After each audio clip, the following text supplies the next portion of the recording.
Welcome, ladies, gentlemen, to the Heroes Lounge Division 3 matchup. On the left-hand side, we have got Gank Me Baby one more time, or Gumbump for short. On the right side, it's going to be Laser Sharks, or LS for short. We're going to Garden of Terror for map number 1 in this best of 3 series here in Division 3 of Heroes Lounge. Looks like the coin flip was won by the side of Gank Me Baby one more time, with a Dragonshire ban and Towers of Doom ban. Cursed Hollow and Braxis Holdout were banned away by Laser Sharks, and the map pick goes over to the side of Gank Me Baby one more time. It looks like they opted in for it, or maybe... No. They were given map pick because the coin flip was won by Laser Sharks. Now I see the little thingy there. All right, so Laser Sharks did win the coin flip, opting in for first pick priority. So this gives map pick over to the enemy, and Gank Me Baby one more time will be choosing Garden of Terror for our first map. Since Heroes Lounge, standard drafting, no shenanigans. We got some great Heroes of the Storm action along the way for all of you at home. So we have Garden, Maev ban out the gate. This is live patch as well, so things like Ariel, who have been buffed, are available. I don't think there's any hero bans or talent bans. Johanna Zealous Glare was nerfed by 5%. So, as I said, we're on live patch. If you want to check out the patch notes, !patch. But as we get into our draft, we see a Hogger ban as well for Garden of Terror. A map where camp push is really impactful and powerful. Sylvanas is a huge hero for a map like this, especially with her ability to bolster the camp pressure by like what 65% is one of the highest. Mercenary Queen is one of the highest camp buff talents in the game. But we get rid of a Garrosh here as well as the Maev with the Hogger. Gank Me Baby one more time with a ban. What do they want to get rid of here? First pick priority. We're gonna see what it's gonna be here for Division 3. You want shenanigans? Is this live? Sorry, I had to. I'm gonna punch you in the butt, Cav. I went and watched the Brutalist in theaters. It was long. Was it brutally long? Okay, alright. First pick Dahaka. There was a Vala ban as well coming out from Gank Me Baby one more time. Laser Sharks looking for that early Dahaka. Like him for the camp, wave clear, and mobility around the map. With, I'm assuming it's going to be enhanced agility just because there's so many bushes. You can go tissue regeneration as well if you want to be a tankier lad. I just think that the zooms are nice for Garden of Terror. We'll have to see what his build looks like as the map does progress. First pick on the left side, first 2 picks. Chromie with a Leoric. Okay. So you have good percent-based damage. You've got Entomb potentially as well. Damage reduction maybe later on with Ominous Wraithrail Focus combination. Chromie Artillery to delay out the objective is pretty nice. So do they want to pick up something that dives into the backline? That flanks into the Chromie. I do like the Johanna, so she can just pop Iron Skin and run at the Chromie into the backline. And doing with a Leap of Fate, Divine Star, AoE splash through the allies and damage to the enemies. Of course, we also do see a potential for Desperate Prayer for burst healing. All in all, it's a really good start to the draft from the side of Laser Sharks. They have a control composition in the sense of, condemn, to pull people in, drag, chastise, so they're not the ones diving to the enemy team phase. So I would like to see something paired to that for the range assassins, because that's pretty much all they need to really do in this situation is build out the rest of their range assassins, and Tychus ban, it's like, what do you not want to deal with? Unless Tychus ban could lead to maybe a Deathwing potentially? Always go Speedy Boy. Hell yeah. Hell yeah. Let's get that race car going. Zooms. Cho Galling coming. I mean, it's there's a Tychus ban. It's the math is all there. We'll see. I don't think it's going to be a Cho Gall out the gate. I'd love for it to be, but I think realistically, with the Chromie Artillery, they could maybe look at like a Stitches Malfurion here. Like hook into root. Okay, we will see Ariel with an ETC. ETC is great on this map. You do have the Crowd Surfer, which gets tons of value here. I'm excited about the ETC pickup. That's probably why we're seeing the Tychus ban. They just don't want to deal with his rapid damage into the cow. I don't think it's going to be Hyper Carry Chromie. I'd like to see some sort of other auto attacker or something like that to be able to bolster the Ariel what's the bar called? Bar of Hope. But we'll see Hanzo with our Tassadar on the right. So good wave clear, good poke, vision. Burst is okay. That's a pretty good draft from Lazer Sharks. Why do you think they took Leo and banned Tychus? Leo for the Dahaka probably, to get the percent-based damage, and force Dahaka to use his burrow charges more often, so maybe Chromie can rotate down and poke at him. I like the Genji for this. The mobility is nice, the harassment's good. They do need that extra layer of harassment into the backline, so I think the Genji pops into this, or pairs into this really well. Alright, I'm going to go ahead and swap us over to the casting screen, and I'll start us up a Twitch prediction for map number 1 of this best of 3 series. Thanks for hanging out, and let's get into some good games.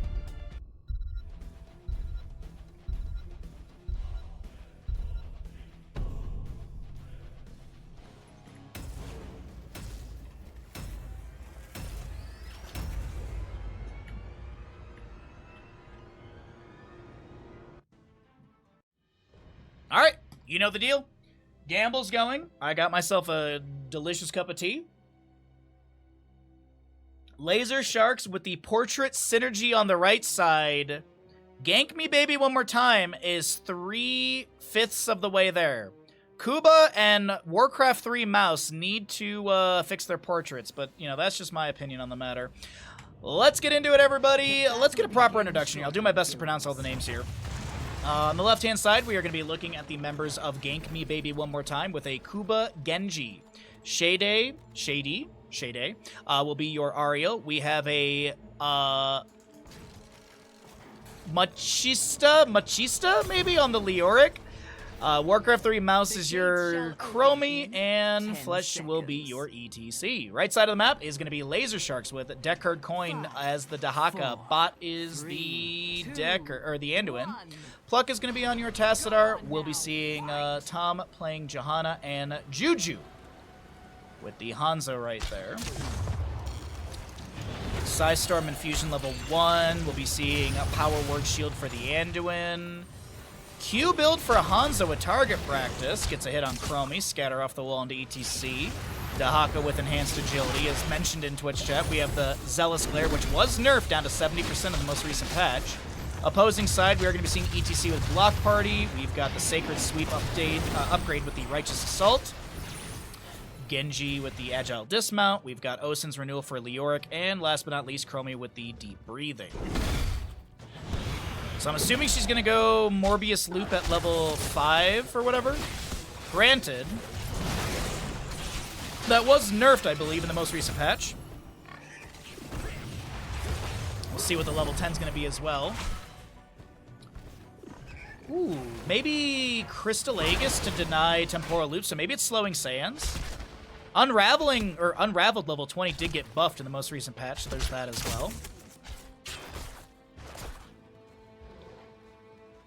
I believe in Lazer Sharks solely because they have heroes that I like. Oh, there you go. Thank you, Cav. Too funny. All right, we got good odds on the prediction. Thank you all for participating. All right, at Horror Anomaly for our Chromie at level 2. More time traps available to her. Camp starting out here around the map as well. Dahaka making some double soak duties happen. I'm curious, like, how oh, that's just a drag right into the minion wave. Ariel's going to be able to get a Detainment Strike. No tower shots onto the healer as Johanna comes in with a Condemn. We will see Explosive Arrow level 4 for the Hanzo. They get the camp, and Genji dives in. There's a lot of damage onto the brother of Hanzo. Juju backs away. The heals from Anduin are good. And now it's Leoric having to Wraith walk out.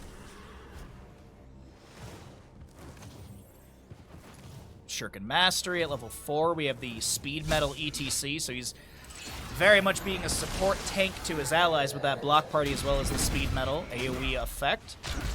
Level 7 for Chromie is what? Is it the Mobius Loop? The first seed is I assume it is. We will see Dahaka with the one who collects right there. Hate for you to not be the first. Good up against all those camps on the map. I was kind of expecting that at level 4. It is going to be the Mobius Loop at level 7, though, for the Chromie, or level 5, however you want to split that.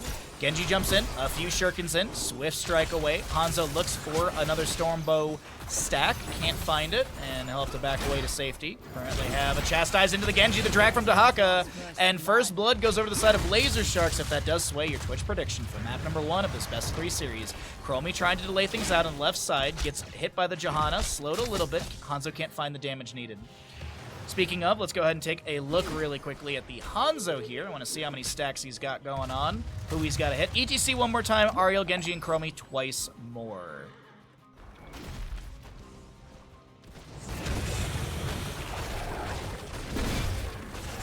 Hako managing top lane up against Much. We'll go with Muchy. Muchy for ease. And Johanna just clearing out this bottom lane wave. Currently has some time traps around from Chromie. They finish out the camp on the oh wait, hold on. Johanna looking to invade. Time trap should activate. It does not. Johanna gets to the point. Oh no, she doesn't get the point in time at all. They get the camp, but that's gonna be so much damage potentially onto Shady, who does not go down. Oh, Hanzo with the snipe, the natural agility over the wall. The switch strike in from Genji. The heals coming out from the Anduin, and it seems to be enough for the Hanzo to back off. Johanna creating space for said range assassin. The leap of faith into the bush. Genji goes in. Leorg with the flank.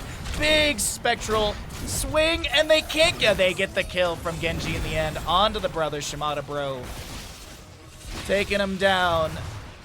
1-2 in kills currently, favoring the side of Lazer Sharks as our first seed. Second seed is up and available top left of the map.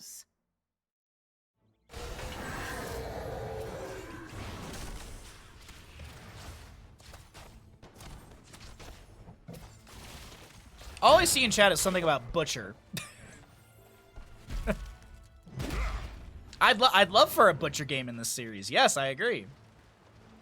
10 talents here on the horizon for both sides. Of course, we cycle through the other numbers. I'm just peeking around the minimap, see what we got going on. Maybe any invades, maybe any harassment on Anduin, who avoids the power slide of ETC. Throws back a chastise, but no root to be had.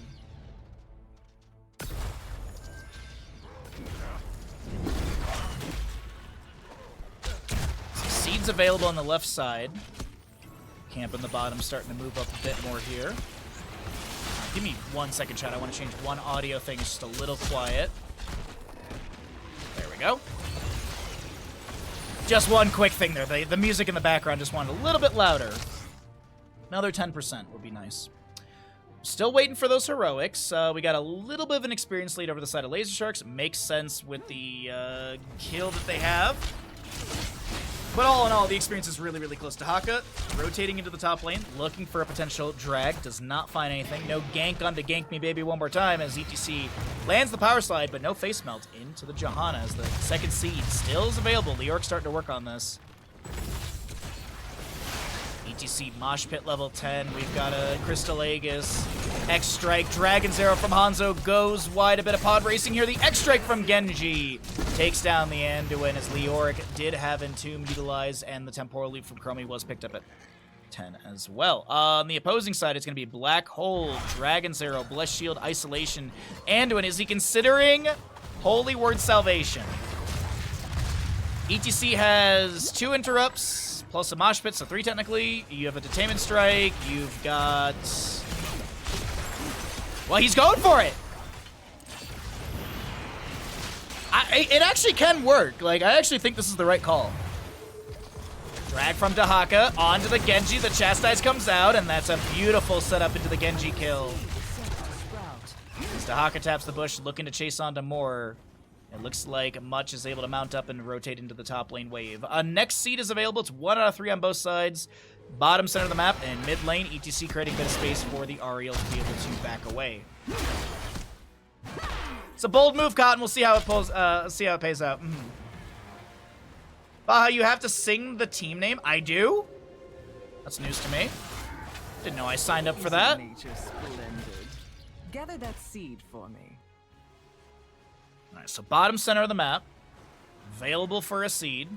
ETC power sliding out, finds the Hanzo, the Johanna just above. Here comes Anduin, Holy Word Salvation activation, Leap of Faith just in time! Beautiful Leap of Faith, the Force Wall from Tassadar, the Black Hole as well to push back the enemies. Johanna, no Blessed Shield available for 1 second, but the Dragon's Arrow comes through onto Chromie as ETC goes down. The Blessed Shield utilized right after. Hanzo's done with his level 1 questing talent. He's got the extra range, he's got the extra damage, and this is going to be 2 out of 3 seeds to the side of Lazer Sharks as Kuba will get 1 interrupt. And a couple stacks in Shuriken Mastery. By the way, this Hanzo is kind of setting up for a flawless technique. Is Juju a flawless technique enjoyer? We're going to find out here in roughly 3 levels.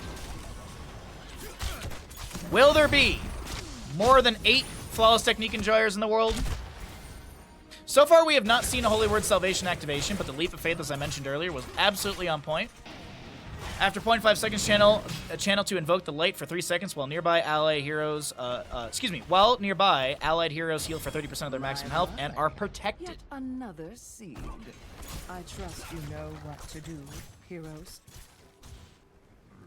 So, 7 enhanced agility stacks on the Dahaka. We got 15 deep breathing stacks for the Chromie, 44 of 60 on the Shuriken Mastery, 5 of 6 on the repeated offense for Ariel. That's just damage increase. She already has the range knockback upgrade passively. And there's going to be the final bit of damage increase. It's another 250 damage, which is nice. Tassadar clearing out these sappers over here, looking for the channel. Leoric and Chromie trying to flank. I don't know where ETC was going in for that one, but he goes down. The Entomb from Leoric is going to be met with a leap of faith from Manu and a pull. Tassadar to safety, the isolation into the Genji as he does go down. Some shield glares coming out, the force wall from Tassadar unable to block Leoric's disengaged path, but this will be Garden Terrors summoned by the side of Laser Sharks as Chromie gets one more delay.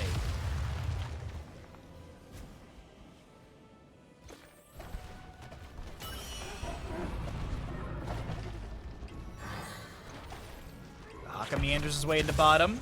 Detainment strike just to push him back. Garden Terrors here doesn't shut down the structures. The Garden Terrors will shut down the structures when the Overgrowth Plant is available, but of course that can be cleared away.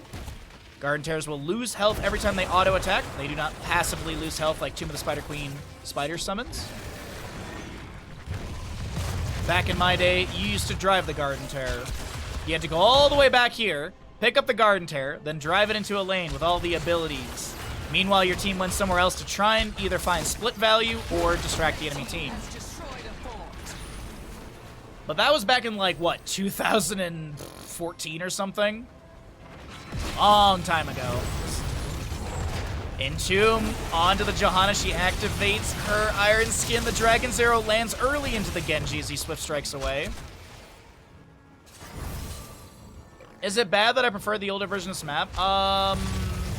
I'm sure someone on Reddit would disagree with you. Back in my day. ETC drops the Mosh, lands onto 2. No, oh, actually, Blessed Shield is available. It gets thrown out, but the time stop from Chromie denies that. There's a Holy Word Salvation, uninterrupted at all. Currently have a time stop from Chromie as she does go down. Enhanced Agility from Dahaka is finished out as he zooms his way down into bottom lane to start pushing even further. It's okay, Hanzo. You accidentally clicked piercing arrows. We all make that mistake. It's all right, bud. Understandable. And the Garden Terror could expire. Yes, if no one got into it in a certain amount of time, you would waste it. And you'd have to collect the seeds again. Red team has destroyed a fort. I mean, this map got a massive overhaul. The amount of camps, like the camp positioning's changed. Obviously, the Garden Terror summon changed. Those are like the 2 main things in the battleground. They added in so many camps. So I don't think there used to be as many in the original map. It's 17 to just about level 16. Laser Sharks are in the lead. Gank me, baby, one more time. Trying to live up to their names as Dahaka misses the drag. Taps the bush and speeds away. The camp on the top right of our screen is still being worked on. Johanna doesn't want to give this up right here. ETC power slides in. Detainment strike to follow that up. Johanna comes in with a condemn. Looking for a potential subdue level 4 pickup, but can't get it. They still find the ETC kill into the Blessed Shield. A drag from Dahaka into Leoric. Ariel goes down on the north side of our screen as Kuba jumps in with a deflect active, but is it going to be enough to back away? Has to use the heroic to disengage over the wall as another seed is here, ready to be cleared away and picked up by the side of Laser Sharks. As Gank me, baby, one more time. Down by 10 kills, down by almost 2 levels. Actually, it is at this point. And lost all 3 of their outer structures. All 3 forts are down. The inner structures, the keeps are still available. The keep front gates are still decently healthy. But the waves are pushing in, and it seems like Laser Sharks have a measured and controlled map number 1 for now.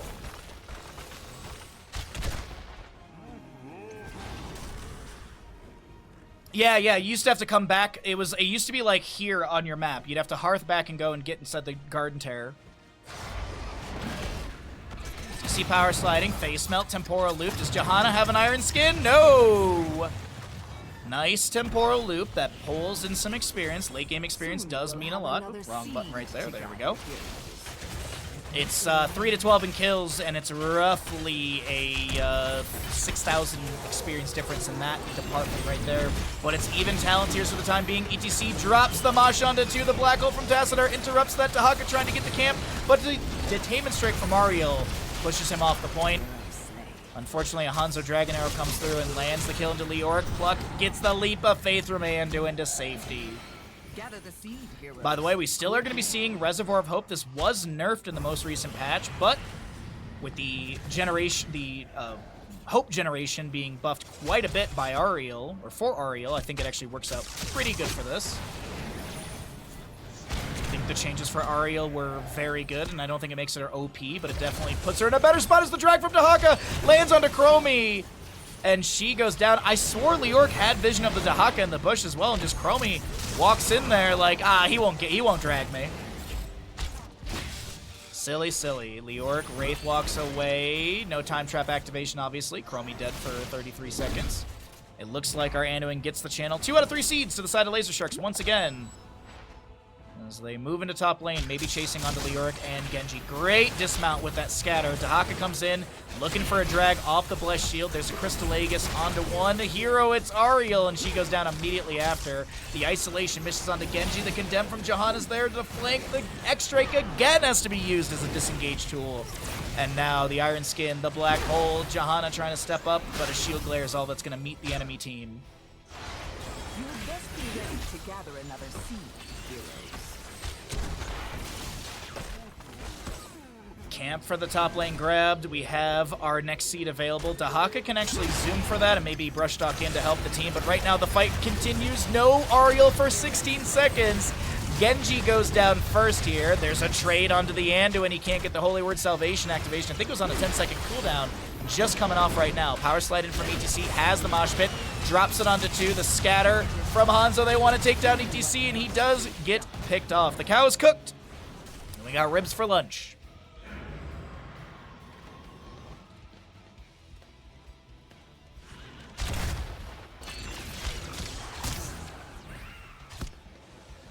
Oh gosh, speaking of food, I want to make another brisket.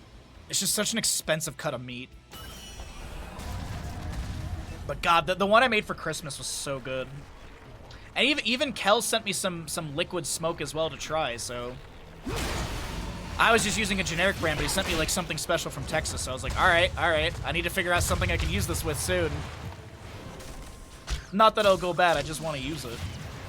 Oh, do brisket sandwiches, or like brisket mac and cheese. Oh!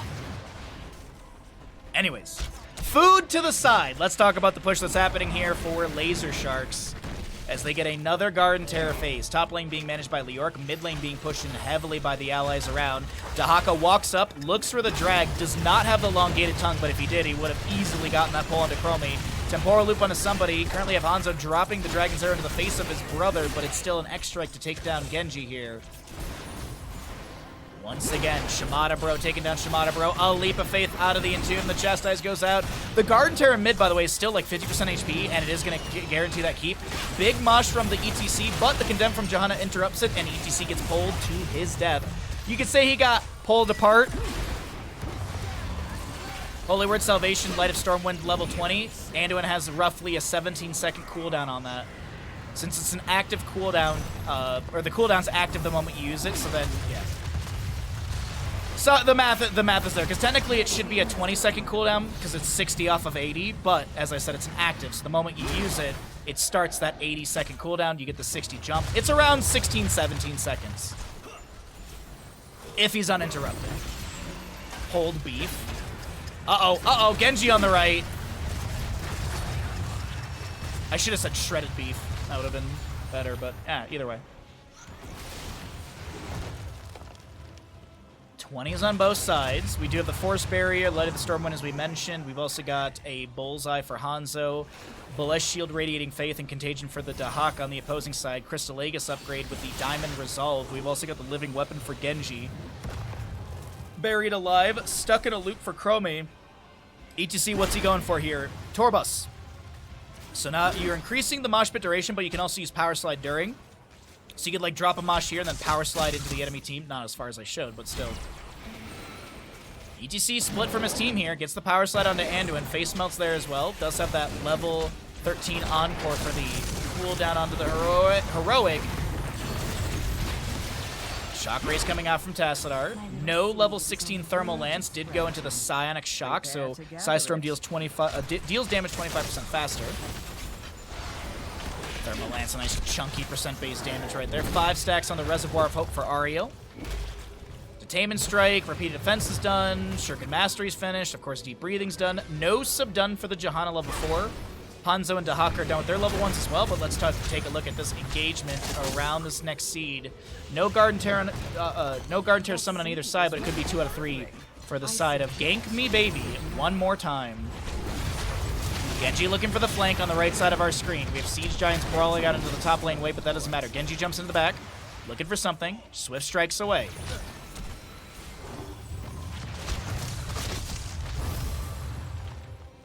Genji's still chilling on the right side of our screen, waiting for that opportunity to jump in. Chromie time traps being cleared away. Looks like the members of Lazer Sharks have been able to step up. Genji with maybe a delay onto Hanzo. Absolutely. Chastise does not connect. Kuba gets this Swift Strike away. 1 out of 3 seeds for both teams once again as ETCs tried to step up, but Johanna's there to anchor.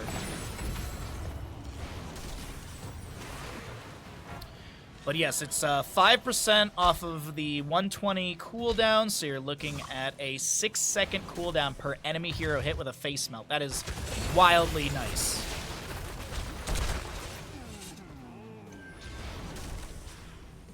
Wasn't Encore, wasn't it like at one point, wasn't it like, was it 10% or something crazy?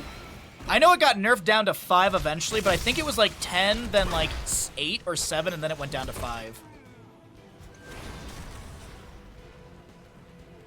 Someone with Google can let me know on that one. Or if you're watching on YouTube, be sure to leave a comment below. Perfect. We are uploading all these games to YouTube. I'm doing better with my YouTube content for casting, so be sure to check out the YouTube channel as we are uploading Heroes Lounge games over there. We'll put NGS stuff up there and whatever else tournaments happen this year for Heroes of Storm. Hopefully we get some big tournaments. That'd be really nice. TC in the bush. I think I would have panic power slid away right there. That's a really good hold from a ETC player. All right, another Garden Terror seed is here. Got to point out the top lane wave is pretty chunky, but that's not what matters. ETC massively out of position. Dahaka drag was good. The stasis from Ariel. Keep in mind that Diamond Resolve. The Isolation Contagion spreading to 2. ETC drops some mush, and that's a Leap of Faith to save 1. Condemned from Johanna. Dahaka, can he burrow? Can he get the Essence activation? He burrows. He speeds away, but Anduin goes down first, and a shining moment from the side of Gank Me Baby one more time. Detainment Strike into the wall. Tom able to break away with 500 HP. The drag from Dahaka into Chromie. Chromie goes down. It's a 1-for-1 Anduin for Chromie trade as our camp in, our core is currently being assailed. Yeah, there's this happening right now. Genji, we all know Genji's got the best wave clear in Heroes of the Storm. Catapults fixate onto structures. Ariel clears the north side, and oh my god, 15% remains. Pluck able to get the channel on the objective with the help of Hanzo. 1 more seed for a triple Garden Terror summon. I don't know if I've ever seen a team get 3 Garden Terrors in a game, especially this quickly.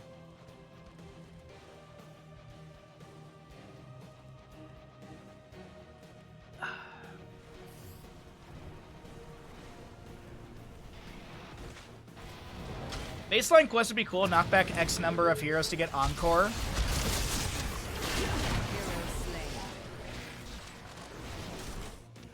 I do think that there are some talents that we could, as a community, figure out how to bake in to a character's kit so we can get maybe something else.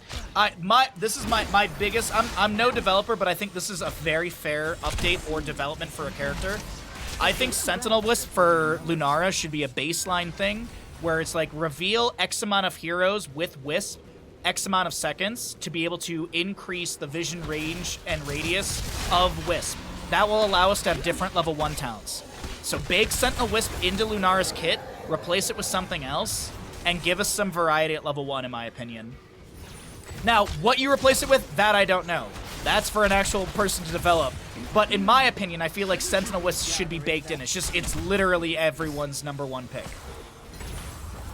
Drag from Dahaka onto the Chromie. The Detainment Strike does not connect. The Stasis will be there from Chromie as well. The timeout. The X-Strike from Genji denied by the Holy Word Salvation. It gets the full duration down to 15 seconds. Currently have Tassadar a little bit low. Kuba trying to make some pressure happen here. ETC currently clearing the core because there's so many minions on it. He needs to clear that out as Genji, Ariel, Leoric all go down. The Garden Terror gets summoned here to the side of Lazer Sharks, and you could say they are laser sight on this series right now. 25-6 in kills, 24-22 in our experience, and not a single structure, not a single major structure went down for the side of Lazer Sharks.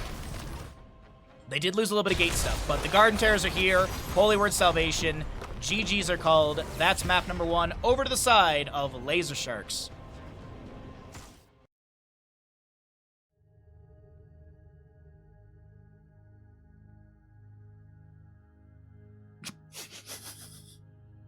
I almost spit my tea out, Tessa. ETC didn't take stage dive, so he's ground beef.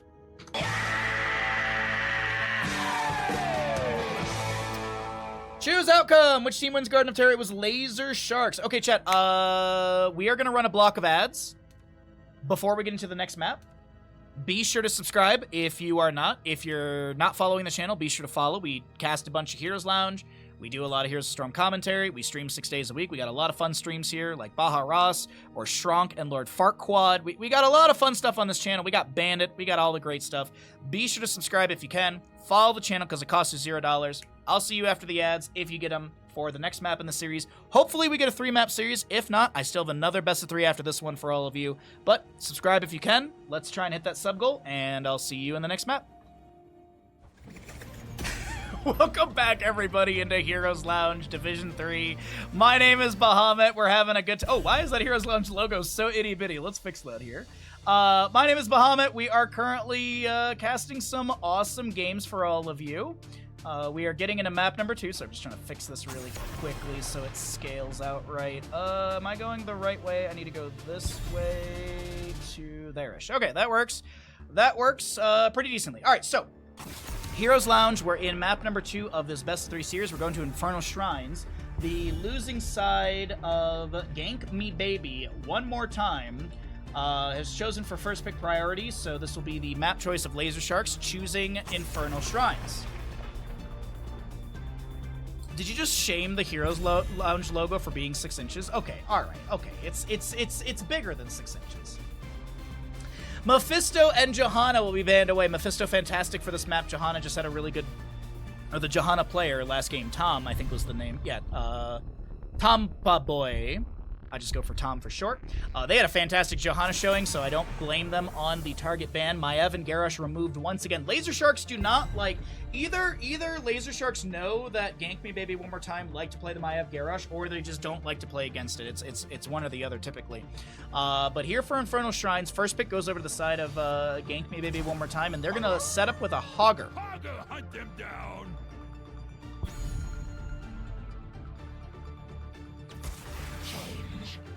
Take it easy, it's cold in that lobby, okay. Dahaka first pick once again into the Hogger, and we have another Hanzo coming through for the members of Lazer Sharks. Okay. Nothing like super flashy, showboaty. I really think that if Gank Me Baby one more time wants to win, they should showball right here, right now. No, actually, they should not do that. They're gonna go ahead and pick up a Muradin. I would actually like to see them grab a healer with this as well, and then they can kind of flex the latter half of their draft with whatever they want to do assassin-wise. They could just focus on clear and like an auto attacker. Like wave cleared an auto attacker. I'd love for this to be like an Anduin or something, but it's going to be a Vala instead. Actually, instead of Anduin, I'd love to see a team go into Stukov. Alex, this is like the one really good map in my opinion for, not the one, there's a few, but this is the shining map for Alex Straza. Volskaya Foundry's another map. We see her in Towers of Doom. We see her here and there, but this map, I feel like this is a great example of how you can use Dragon Queen to control a point. But on the counterpoint, you could just pick up Stukov, who's a better healer through and through, and he's got Lurking Arm, which is more control. So I think Stukov should be a high priority for the teams. I wonder if there'll be an Anduin ban potentially here. Bot had a really good Anduin play for Lazer Sharks last game, so they could just force them onto something different. Not that it's like, oh, wow, they ban Anduin, they lose the game. Not that by any means. I assume, and I know Lazer Sharks have a wide and deep variety of heroes available to them.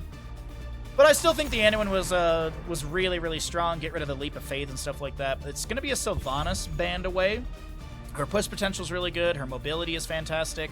So far, we don't really know what the side of Lazer Sharks are going into with their draft. They could maybe pivot into like a poke composition. They could lean into a dive. I know Hanzo doesn't really dive, but I mean, still provides artillery from the backline. So you could look at like an Anubarak Greymane right here and pick up a Rhaegar in that as well, and then you have a really divey composition. Mei is going to be grabbed. I do like the blinds into the Vala from Mei. I could see a Slush Ball or Snowball build from her. You also get the shutdown onto structures with that. So I personally I think Snowball build is really, really fun, but maybe that's just my fun versus what's actually useful in the game. Lucio is great for Infernal Shrines. I still think the Stukov would be fantastic for either side. And Uther could be a pickup as well. They could look at a Hyper Carry Vala, pick up like Uther Ario so they could get some stun combinations with the Muradin as well. And then just lean heavily into the Vala, but I don't think that'll be the case. We're going to see a Brightwing with a Junkrat. I like the control from Junkrat. He's also got Steel Traps for a bit of Lockdown, Brightwing, Polymorph. So I think this is a really good composition from Gank Me Baby one more time.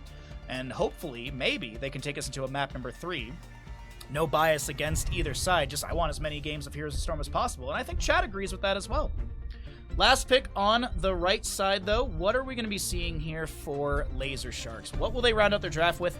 Gonna need more damage, and it will be a Falstad. So double global on the right. I kind of want to see Dragon Strike from Hanzo instead of Dragon's Arrow.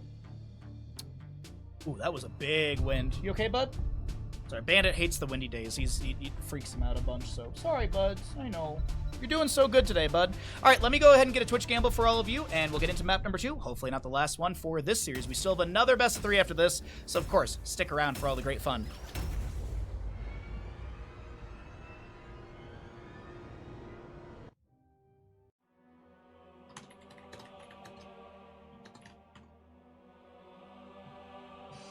Hanzo can absolutely dive. I mean, yes, if you want to dive and miss position and such, yeah, absolutely.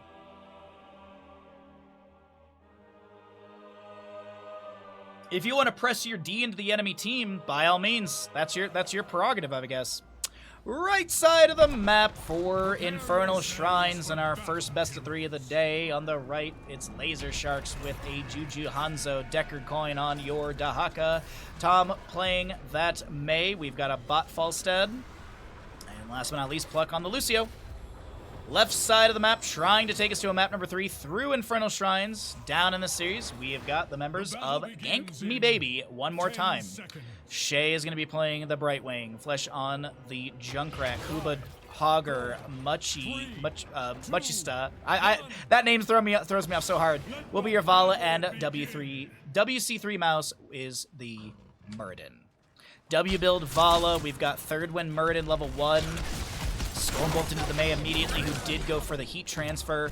We got a Tailwind activation. Sorry, I was blanking on the name. Frequent Flyer for the Falstad. No Q build for him. Once again, target practice for Hanzo as a drag from Dahaka lands, and there's the enhanced agility that may have just set up the drag potential. Brightwing goes down. First blood to the side of Lazer Sharks as a concussion mine blasts a couple enemies away, but no counter kill to be achieved. So Falstad, by the way, with his level 1, is going to be building up those stacks. He gets 0.2 of a stack per enemy minion and half a stack for an enemy hero killed. As we already mentioned last game, Hanzo needs to hit every enemy hero 3 times with a Q, a Storm Bow hit. After hitting every enemy hero once, he gets a 30% range increase, and after completing the quest, he finishes out with an extra 100 damage. Pluck harassed in the rotation, but it doesn't seem like this Lucio is going to be too worried about that. We've got a Dahaka over in the top lane. Seems like Hogger is split off of that lane to join into mid. Hold the phone. Good staggering blow. Unfortunately, it's mitigated by a Cryo Freeze of Mei. She will not be stunned. She will not be CC'd. She'll just back away to safety. Left side camp is going to be grabbed. Muradin creating a bit of space as the false death throws a hammering out just to get a dismount potential. How are we doing on Twitch Gambles? 150 to 420. Okay. The odds are there for our live best of 3. Sonic Arrow goes out. Stormbolt into Mei. Lucio a little bit low. Has to get the wall ride. Amps things up as well. Healing a lot of allies around. Dahaka brush talking in the flank positioning. Is there a potential drag into the Vala? No! Lands the drag onto an Impaler. But the Dark Swarm is able to cut up Muradin, and that Dwarf does go down. He'll have some grog and respawn in a bit. 7,100 to 4,100, or 1,400. So doubters on the, or not a lot of belief in Lazer Sharks to take the series into clean 2-0. And as I said, I want more games, and I'm for it. I always preferred not a clean 2-0. I want a dirty 1-2-1. 12 stacks for the Vala currently. On her W build, when she gets to the 20 mark, she'll jump another 40 damage, so she'll have 80. But this is an uncapped quest, and you can keep building up that extra damage on top. So at 21 stacks, you will essentially have 82 extra damage plus your baseline damage.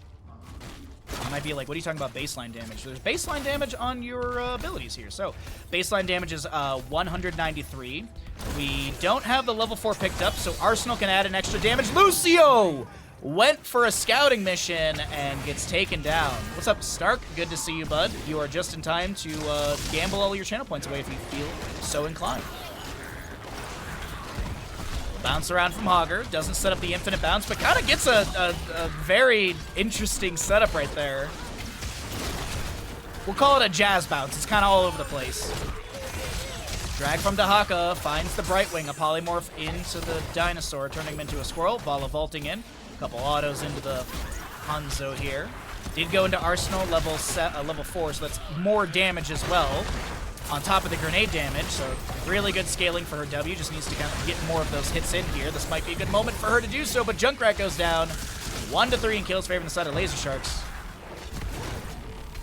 Drag from Dahaka. Great polymorph to deny the drag duration.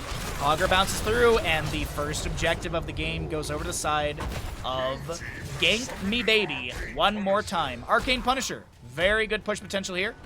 Oh, well, okay, Dahaka eats the jump. Wait, are they going to take this to top? Okay. I was like, wait, are we about to see the most ridiculous thing, like a Punisher moving into a different lane? No, I don't think so. Dahaka pulls and distracts the allies around, gets some damage onto this Punisher, which jumps over the wall for the second AoE jump stun. A zoning blizzard from Mei, a concussion mine pushes back the Hanzo using natural agility to get in position, but not much has been lost by the side of Lazer Sharks in that mid lane fort front gate defense. Vala is done with that level 1, but as I mentioned, she overstacks, so now she's at 21, so she has 82 extra damage, plus the arsenal, plus the baseline scaling, so she's dealing quite a bit there. We'll check on that math a little bit later on. Great concussion mine into 2, but there's no one really around to follow up into a kill. 45,500 in each. Holy crap. Perfectly balanced as all things should be. Volstead polymorphed and goes down to the Hogger. They're looking for more here on Mouse. Or excuse me, a counter kill is being aimed for, but Mouse is able to get the Dwarf Toss away. Dahaka, speed boost. He's got 4 stacks currently. So he's not mount speed, but he's faster than everyone else, and he's able to zoom on out of that one with the bolster on the duration to 5 seconds. We currently have a Frozen Punisher coming up in the top lane for our second Punisher of the game. Let's go ahead and cycle through the other numbers at the bottom of your screen if you are curious what the damage, healing, and experience looks like in map number 2 of this best of 3 series.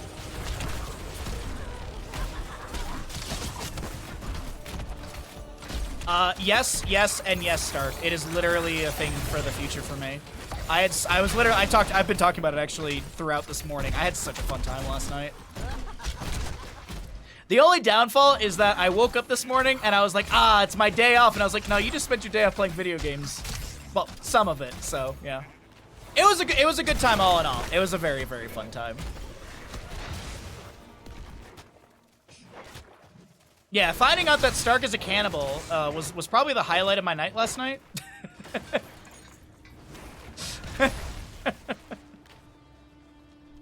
Or Covert Muffin telling me how much he loves my what was it my mouth or my lips? I was laughing so much last night. I was cackling.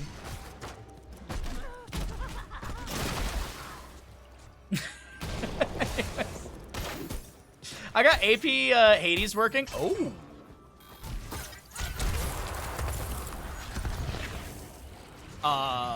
I'm very interested in Archipelago Hades for sure. I still owe Chat. I promised Chat a replay through of Hades with the chess mod that he's been working on.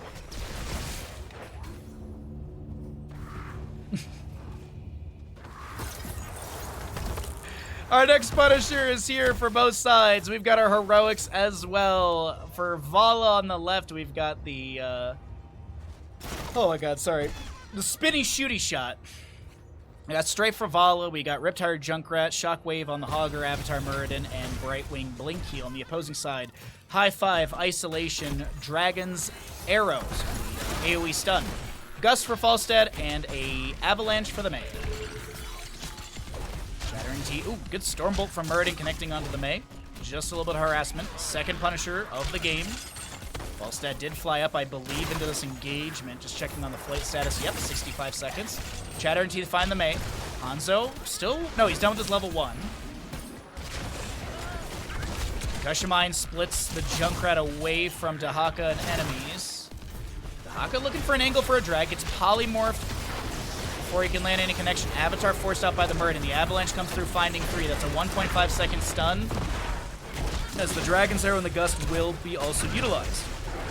Kuba on your Hogger, looks to back away, full stack goes down! Strafe activation. Vala vaults forward.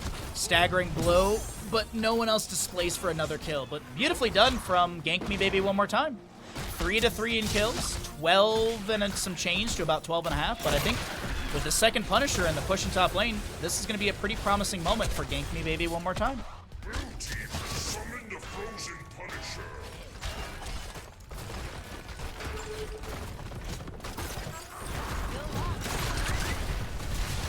Good Stormbolt from Muradin onto the Mei, a Polymorph as well. The shutdown of the structure from those Frost Novas of the Punisher allowed them to continue raining damage onto the enemies, but with that lockdown stopped. Need to go focus on the structure right here. There's a good Stormbolt into Mei, Concussion Mine to zone her disengage. She's able to walk around that and back off just fine. Top fort goes down, first major structure of the map, and it is in favor. Gank Me Baby one more time. Vala goes into Gloom level 13. I don't know about Gloom. There's not a ton of spell power on the enemy team. I mean, each stack of Hatred heals for 2.1. I mean, there is passive healing. I just wonder if, like, Tempered by Discipline could have been better here. But that passive is still good, regardless. Like, the 2.1 health per second is kind of nice. It's per stack as well. Mei goes in, the Concussion Mine splits. Hogger looks to bounce in as well. Gust from Falstad. I don't think I really got a push they were looking for. Dragon's Arrow connects onto the Junkrat, but he's a little far away from this.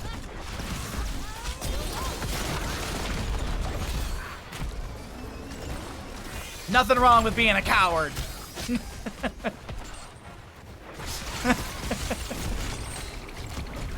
I was actually talking about that earlier today for myself. Muradin Dwarf Toss is in. We have more multi-shots raining in. 40 stacks for the Vala. As the Hogger angles for a spin away. The Cryo Freeze from Mei body blocks. The great Avalanche from Mei pushes Vala out of position. She does go down. Shattering Teeth with the big as. Level 16, or level 13. Focuses on enemy heroes. That's good roundabout from Dahaka. The flank drag. Muradin Throws down a Thunderclap. He does have the 5% cooldown reduction. He's got a 4.5 second cooldown per enemy hero hit with a Thunderclap. So he dropped that Thunderclap hoping he gets some decent cooldown reduction. Maybe he gets Avatar, but unfortunately, still 3 seconds to go even with the 17-second death timer. And our next Punisher, Mortar Punisher, in the mid lane. I think we're still like a minute or so away from that. So yeah, everyone will be back, respawned, camps to be grabbed, lanes to be managed. But the extra kills coming into this late game for Lazer Sharks have pushed them closer to 16 faster.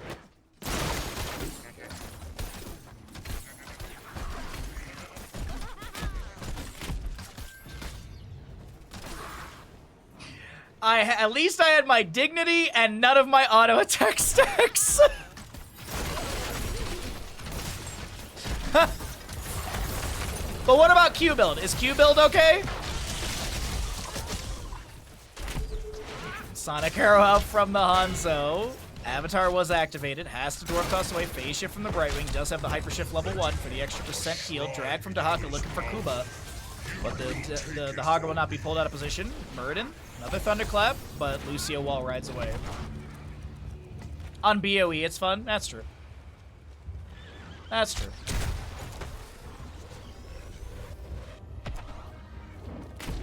$16 on the right. Another misclick for our Hanzo player with piercing arrows.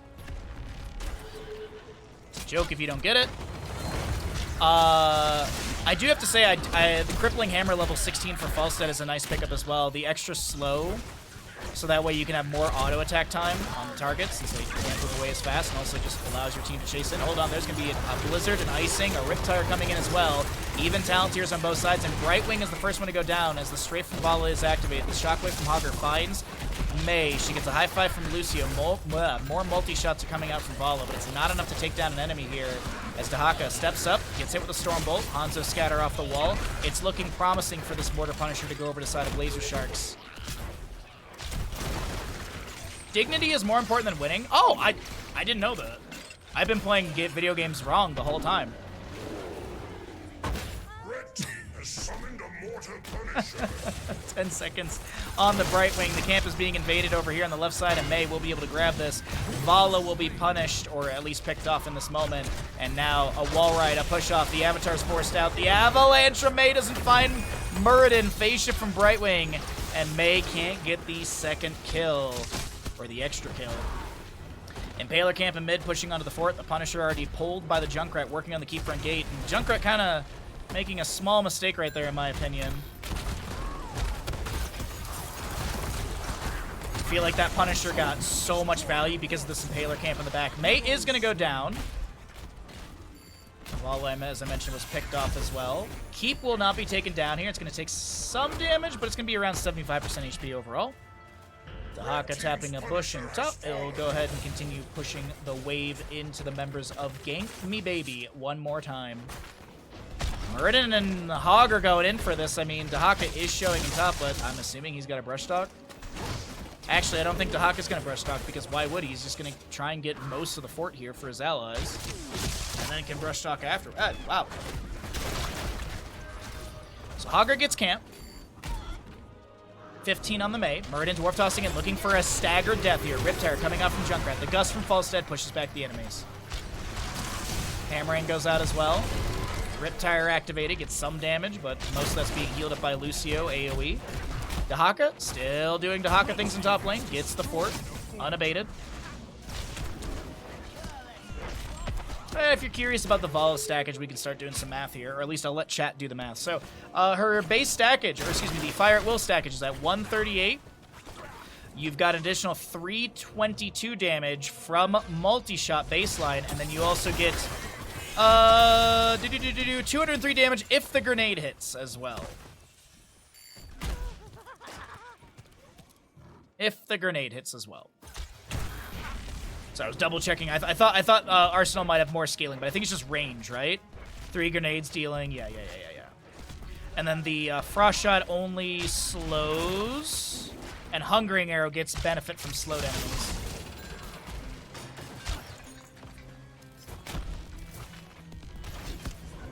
It's about 7. That math makes sense, Stark. Manticore 16 though for the Vala is a big pickup, but 20s are already here for the right. Wind Tunnel. We have the Cryo Freeze auto activation with the Flash Freeze. We'll be seeing Bullseye for the Hanzo, Contagion on Dahaka, and Mixing Fire for the Lucio. The big thing is the 50% healing reduction onto enemies that are hit with high five for 3 seconds. Also, you're dealing 351 damage, so could technically snipe an enemy hero with a point-click slap.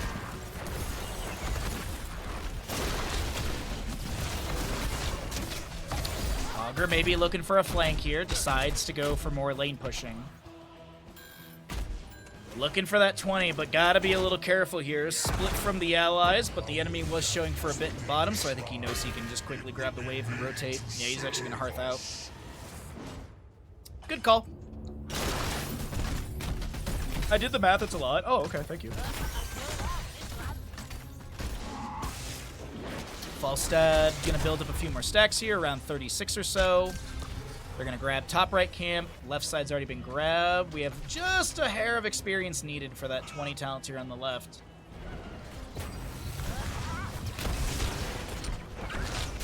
Still no 20. There's like one minion needs to die on the top left of our screen. They do get it.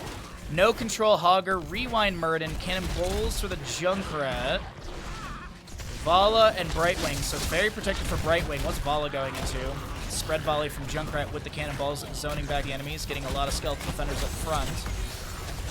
I'd like to see Farflame. It's going to be the Death Siphon for Vala level 20. Riptire activation by the Junkrat. Zones. May goes in, eats some of that damage. Wind Tunnel into the wall, but I don't think it's getting that much value. Brightwing. Or no, excuse me, the Vala was dragged, but the Concussion Mine onto Dahaka, I think, saved right there, breaking the drag. Death Siphon activation. Vala not hit by the Dragon's Arrow of Hanzo. Death Siphon still getting that value right there. Decker Coin. The Dahaka gets the drag onto one. Multi-shots are raining out. Nobody goes down. No staggering blow up against the wall. The Frozen Punisher does get picked up by the side of Gank Me Baby one more time, and the no control from Hogger almost takes down Plug. Will be able to set the kill into May. The bottom lane for it at 50%. This should be for keep front gate and at least 50% of the keep, in my opinion. Frozen Punisher, no May for 50. This should be a pretty promising siege. Hogger is splitting. He's got to go deal with mid. Looks like Dahaka's clearing out top. So a 3-member defense in bottom lane here, as the Punisher's going to be baited by Hanzo. Concussion Mine blasts him further away. Murden Dwarf launches in with that level 16 range. Does have the heavy impact from level 7 as well. Looking for something with that, but can't find a target. Yeah, heavy impact. Punisher jump. Stormbolt gets cleansed by the high five of Lucio. Great timing from Plug as the high five pulls Lucio so far out of position, but he's not going to be punished for it. The Punisher gets more than 50% of the keep with the friends around, down to about a third, maybe even less. And this Junkrat pokes in a little bit here and there. Do they want to get bottom lane keep? Nope, they are not committed for it. They back away. How much HP is on this? I'm sure someone in chat wants to know. 2,048.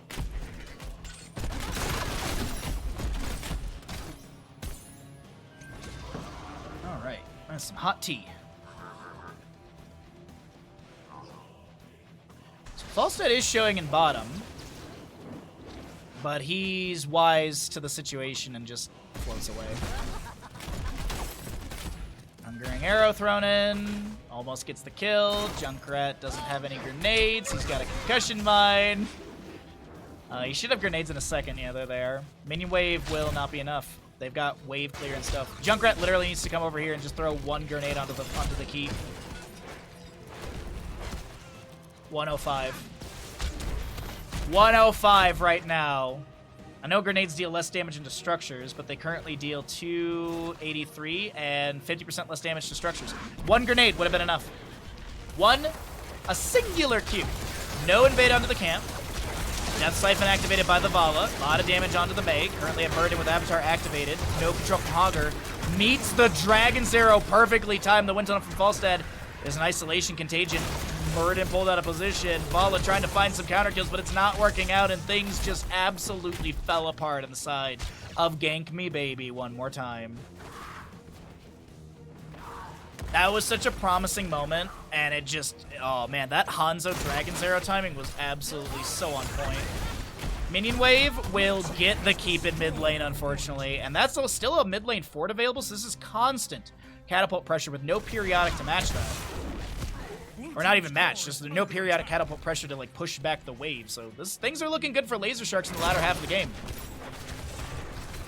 Mid-game and a bit of early game seemed like Gank Me Baby One More Time had a promising momentum, but that momentum has absolutely been snuffed.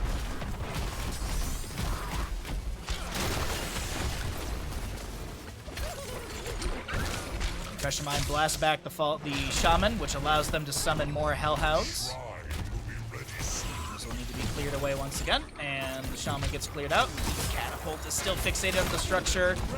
They get the top lane keep. Great staggering blow up against the false stab, but there's nothing else to step in and find a kill as Murden just now respawns. Hogger bouncing around.